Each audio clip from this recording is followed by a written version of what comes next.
नमस्कार दोस्तों। इस समय दुनिया में एक बड़ा संघर्ष चल रहा है जिसमें ईरान और अमेरिका आमने सामने दिखाई दे रहे हैं। लेकिन इस अंतर्राष्ट्रीय टकराव के बीच भारत में भी एक अलग तरह की बहस छिड़ गई है और वह बहस है एलपीजी सिलेंडर को लेकर। कहीं कहा जा रहा है कि गैस की कमी हो गई है, कहीं कहा जा रहा है कि कोई कमी नहीं है।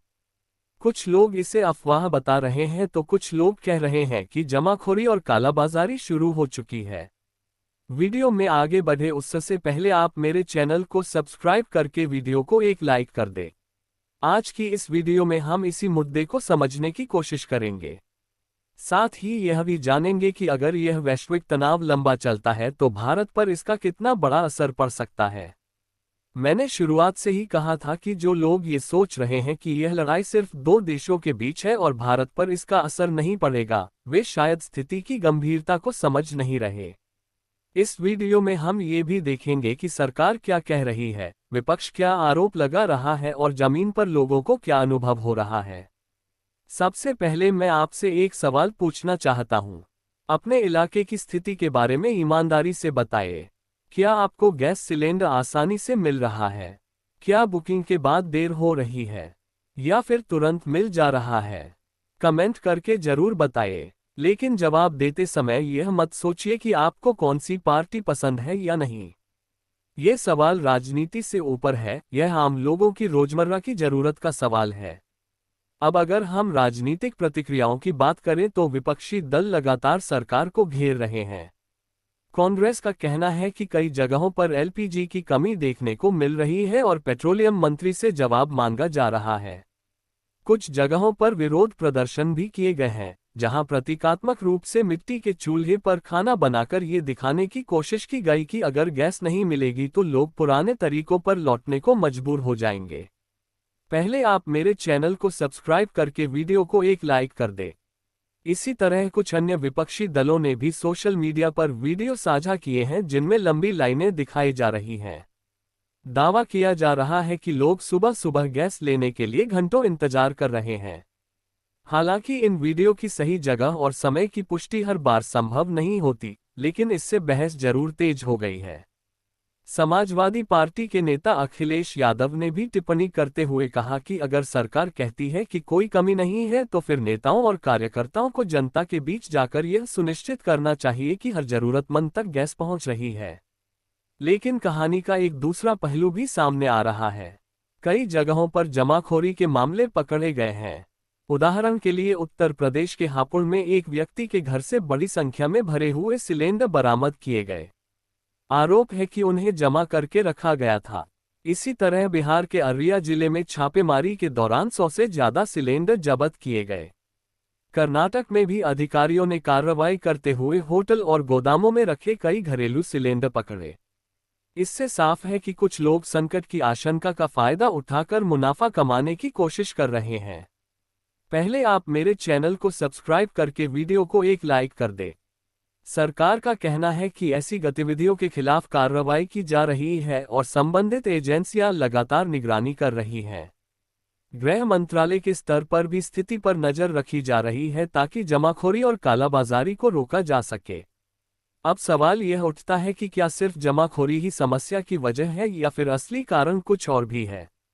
कुछ लोगों ने सोशल मीडिया पर शिकायत की कि गैस एजेंसियों से संपर्क करना मुश्किल हो रहा है या डिलीवरी में देरी हो रही है। हालांकि कई मामलों में बाद में कंपनियों ने जवाब देते हुए बताया कि सिलेंडर पहुंचा दिया गया है। लेकिन ये भी सच है कि हर व्यक्ति सोशल मीडिया पर अपनी शिकायत दर्ज नहीं कर पाता। कई लोग सीधे एजेंसी या फोन के माध्यम से ही समस्या बताते हैं। अगर आंकड़ों की बात करें तो भारत में एलपीजी की कुल खपत का बड़ा हिस्सा आयात से पूरा होता है।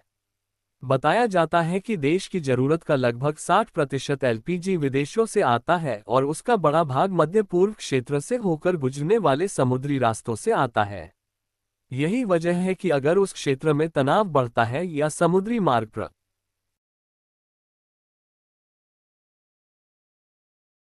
सुनिए, क्या फिर भी यह समझना जरूरी है कि देश में करोड़ों एलपीजी उपभोक्ता हैं। उनमें से बहुत से परिवारों के पास सिर्फ एक ही सिलेंडर होता है। ऐसे में अगर उन्हें समय पर गैस नहीं मिलेगी तो उनकी चिंता बढ़ना स्वाभाविक है। प्रधानमंत्री ने भी हाल ही में कहा कि वैश्विक हालात की वजह से कई देशों पर असर पड़ा है और भारत भी इससे पूरी तरह अलग नहीं है। उन्होंने लोगों से अपील की कि अफवाहों से बचें और संयम बनाए रखें। सरकार यह भी कह रही है कि स्थिति को संभालने के लिए लगातार कूटनीतिक और आर्थिक स्तर पर प्रयास किए जा रहे हैं ताकि ऊर्जा की सप्लाई बाधित न हो। इस बीच कुछ अन्य प्रभाव भी देखने को मिल रहे हैं। उदाहरण के तौर पर कई जगहों पर इलेक्ट्रिक इंडक्शन चूल्हों की बिक्री अचानक बढ़ गई है। इसका मतलब है कि लोग वैकल्पिक व्यवस्था भी सोचने लगे हैं। कुछ रिपोर्टों में ये भी बताया गया कि कमर्शियल गैस या पाइप गैस की सप्लाई में अस्थायी कटौती की गई है ताकि घरेलू उपभोक्ताओं को प्राथमिकता दी जा सके। इस तरह के फैसलों का असर होटल, रेस्टोरेंट और फूड डिलीवरी जैसे सेक्टर पर भी पड़ सकता है। अगर वहां गैस की लागत बढ़ती है या सप्लाई कम होती है तो इसका प्रभाव रोजगार और कारोबार पर भी पड़ सकता है। पहले आप मेरे चैनल को सब्सक्राइब करके वीडियो को एक लाइक कर दें। आर्थिक मोर्चे पर भी इसका असर दिखने लगा है।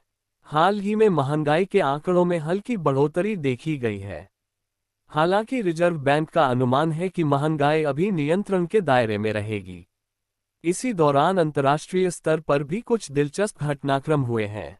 अमेरिका के पूर्व राष्ट्रपति डोनाल्ड ट्रंप ने कुछ देशों को रूस से तेल खरीदने की अस्थायी छूट देने की बात कही है। इससे संकेत मिलता है कि वैश्विक ऊर्जा बाजार में दबाव बना हुआ है। उधर मध्य पूर्व से भी ऐसे बयान आए हैं जिनसे लगता है कि तनाव जल्दी खत्म होने की संभावना फिलहाल कम है। इन सब परिस्थितियों में सबसे जरूरी बात यह है कि घबराहट फैलाने से स्थिति और मुश्किल हो सकती है। जो लोग जमाखोरी कर रहे हैं या संकट का फायदा उठाने की कोशिश कर रहे हैं, उन्हें ऐसा नहीं करना चाहिए। सरकार को भी चाहिए कि वह पारदर्शिता के साथ लोगों को स्थिति की जानकारी देती रहे। और विपक्ष को भी चाहिए कि वह लोगों की समस्याओं को सामने लाए, लेकिन अफवाहों को बढ़ावा न दे।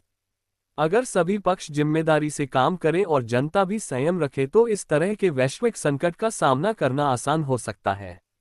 अब आप जरूर बताइए कि आपके शहर या इलाके में गैस सिलेंडर को लेकर क्या स्थिति है। क्या आपको समय पर मिल रहा है या कोई परेशानी हो रही है? कमेंट करके अपनी राय जरूर साझा करें। धन्यवाद। पहले आप मेरे चैनल को सब्सक्राइब करके वीडियो को एक लाइक कर दें।